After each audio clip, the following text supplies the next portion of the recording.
वास्तविक आतंक हमारे चारों ओर हर दिन होता है, भले ही यह हमेशा आपके समय पर नहीं बना हो। हत्याएं, गुमशुदगी, शैतानी कब्जे और शैतान की पूजा एक लेखक के दिमाग से सिर्फ कहानियां नहीं हैं, बल्कि खबर से सीधे सुर्खियों में आ गए। आयोवा में विलिस का एक्स मर्डर हाउस एक प्रकार का आकर्षण है जो अपने लिए बोलता है। इसे आगंतुकों में लाने के लिए होर्डिंग की आवश्यकता नहीं है। जगह का नाम यह सब कहता है। और घर के आसपास के भीषण किंवदंतियों को केवल विज्ञापन की आवश्यकता है।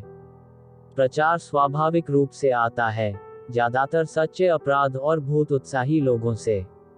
1912 में हुई एक भीषण हत्या की घटना, जिसमें 6 बच्चों और 2 वयस्कों जिन्हें एक अज्ञात अपराधी की कुल्हाड़ी से पूरी तरह से कुचल दिया गया था।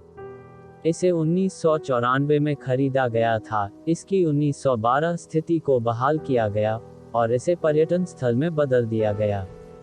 यह पुराने प्रेतवाधित घर पर रहने के लिए एक रात की कीमत $428 है, जहां आगंतुक हमेशा अजीब असामान्य अनुभवों की रिपोर्ट करते हैं, जैसे कि कुल्हाड़ी से चिल्लाने वाले आदमी। लेकिन 2014 के नवंबर में स्थिति ने एक गहरा मोड़ ले लिया। राइनलैंडर के 37 वर्षीय Robert Steven Lauren junior Wisconsin में दोस्तों के साथ एक नियमित मनोरंजक असामान्य यात्रा पर था जब सच्चा आतंक हुआ। उनके साथियों ने उन्हें सीने में चाकू घोंपते हुए पाया, एक स्पष्ट रूप से स्वशोषित घाव, जिसे 911 कहा जाता था, और लॉरेसे को ओमाहा में क्रेटन यूनिवर्सिटी मेडिकल सेंटर में भर्ती होने से पहले नजदीकी अस्पताल में लाया गया था। मोंटगोमेरी काउंटी शेरिफ कार्यालय ने कहा कि लॉरेन ने लगभग 1:45 बजे आत्मचोट लगी, जो लगभग उसी समय था जब घर में 1912 कुल्हाड़ी की हत्या शुरू हुई थी। लॉरेंस अपनी चोटों से उबर गया, लेकिन उस दिन क्या हुआ, इसके बारे में सार्वजनिक रूप से कभी नहीं बोला।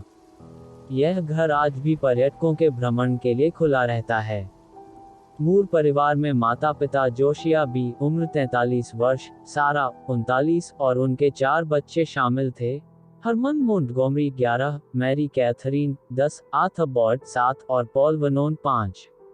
एक संपन्न परिवार, मूरेस को उनके समुदाय में अच्छी तरह से जाना जाता था और पसंद किया जाता था।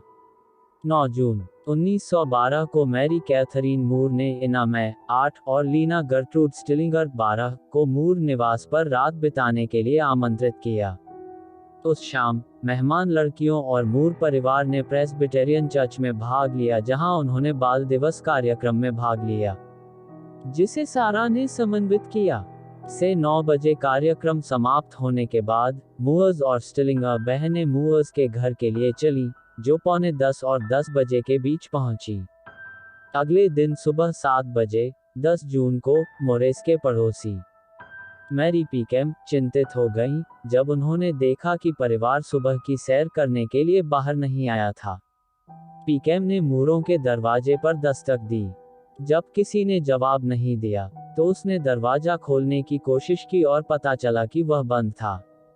पेकहम ने मूरेस की मुर्गियों को बाहर निकाल दिया और रॉस मूर, जोशिया के भाई को बुलाया। पेकहम की तरह, मूर को कोई प्रतिक्रिया नहीं मिली जब उन्होंने दरवाजा खटखटाया और चिल्लाया। रॉस ने घर की चाबी की कॉपी के साथ सामने का दरवाजा खोल दिया। जबकि पेकहम पोर्च पर खड़ा था, रॉस पार्लर में गया और अतिथि बेडरूम का दरवाजा खोला, जहां उसने बिस्तर पर इना और लीना स्टिलिंगर के शरीर पाए।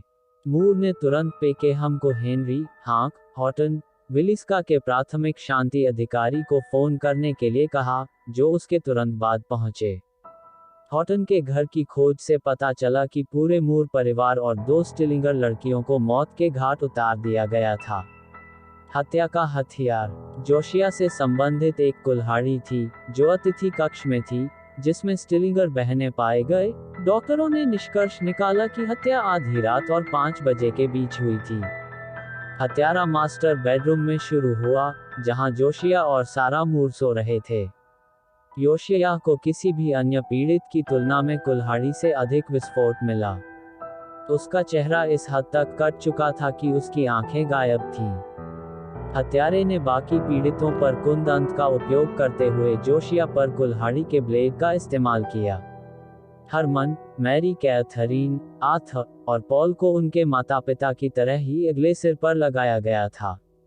बाद में हत्यारे मास्टर बेडरूम में बड़े मूवर्स पर हमला करने के लिए वापस आ गए।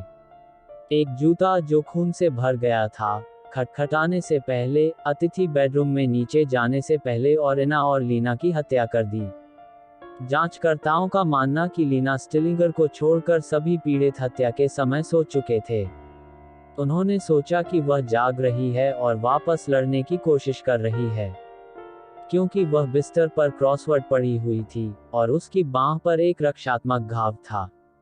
लीना के नाइट गाउन को उसकी कमर तक धकेल दिया गया था और कानून प्रवर्तन अटकलें के लिए नेतृत्व किया गया था कि हत्यारा उसका यौन उत्पीड़न किया या ऐसा करने का प्रयास किया। 1912 की कुल्हाड़ी की हत्या के 108 साल हो चुके हैं। कुल्हाड़ी हत्याओं का रहस्य आज तक अनसुलझा है।